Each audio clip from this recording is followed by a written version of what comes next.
Hi friends, ഇന്ന് വീട്ടിൽ കുറച്ച് കണവ കിട്ടിയിട്ടുണ്ടായിരുന്നു. അപ്പം ഞാൻ വിചാരിച്ചു കണവ തോരൻ വെക്കാമെന്ന് വിചാരിച്ചു. എപ്പോഴും റോസ്റ്റൊക്കെയാണ് വെക്കുന്നത്. അതുകൊണ്ട് ഇന്ന് ഇച്ചിരി കണവ തോരൻ വെക്കാമെന്ന് വിചാരിച്ച്.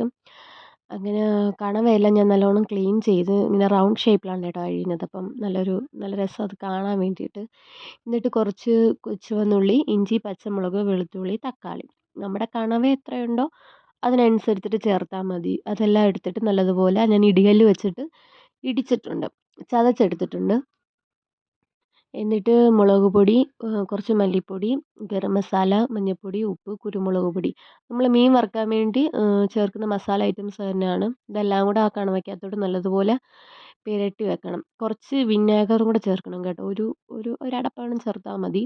ഞാനിതിനകത്ത് എടുക്കാൻ വിട്ടുപോയതാ വീഡിയോ. അതും കൂടെ ചേർത്തിട്ട് നല്ലതുപോലെ മിക്സ് ചെയ്തിട്ട് വെക്കണം.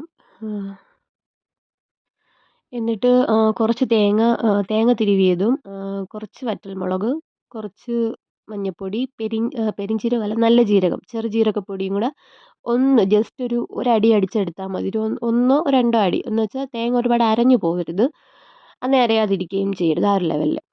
എന്നിട്ട് നല്ലൊരു പാൻ വെച്ചിട്ട് ഞാൻ സൺഫ്ലവർ ഓയിൽ ഒഴിച്ചിട്ട് ഈ നമ്മൾ നേരത്തെ മസാലയെല്ലാം പുരട്ടി വെച്ചിരുന്ന കണവ, കൂന്തൽ അതിനെ എടുത്തിട്ട് നല്ലതുപോലെ ഫ്രൈ ചെയ്തെടുക്കണം. ഡീപ്പ് ഫ്രൈ ചെയ്യണമെന്നൊന്നും ഞാൻ പറയത്തില്ല. പക്ഷേ എന്നാൽ ഫ്രൈ ആയിരിക്കുകയും വേണം. നല്ലതുപോലെയൊക്കെ ഈ കണവ ഓൾറെഡി ഇങ്ങനെ എന്താണ് വെന്ത് ഇങ്ങനെ വരുമ്പോഴത്തേക്ക് അതിനകത്തു നിന്നുള്ള വെള്ളം ഇറങ്ങും. നല്ല രീതിയിൽ വെള്ളം ഇറങ്ങും. അപ്പോൾ ഈ മസാലയും ഇതൊക്കെ ആയിട്ട് കണവ നല്ലതുപോലെ അതിനകത്ത് വേവുകയും ചെയ്യും.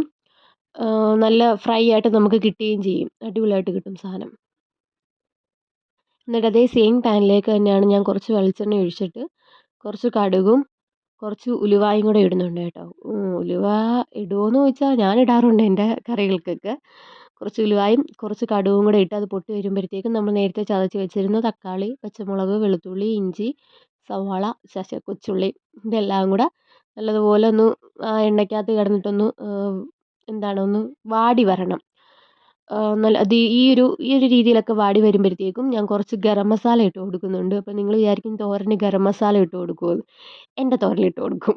എന്നിട്ട് കുറച്ച് കുരുമുളക് പൊടിയും കുറച്ച് പെരുംജീരകപ്പൊടിയും, പിന്നെ മുളക് പൊടി കാശ്മീരി ചില്ലി യൂസ് ചെയ്യുന്നതായിരിക്കും കുറച്ചും കൂടെ നല്ലത്. നല്ല കളറായിട്ടിരിക്കും. എന്നിട്ട് അത് നല്ലപോലെ ഒന്ന് മിക്സ് ചെയ്ത് വെക്കണം. നമ്മൾ ചേർത്ത മസാലയുടെയൊക്കെ ഒരു പച്ചപ്പൊക്കെ ഒന്ന് മാറാൻ വേണ്ടിയിട്ട് നല്ലതുപോലെ മിക്സ് ചെയ്ത് വെച്ചിട്ട് നമ്മൾ നേരത്തെ മിക്സിക്കകത്ത് അരച്ച് വെച്ചിരുന്ന തേങ്ങയും അതും കൂടെ അതിനകത്ത് ഇട്ട് കൊടുക്കണം.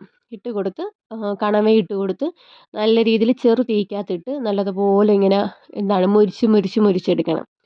അടിപൊളി ടേസ്റ്റാണ് സാധനം. എല്ലാവരും ഒന്ന് ട്രൈ ചെയ്ത് നോക്കണം.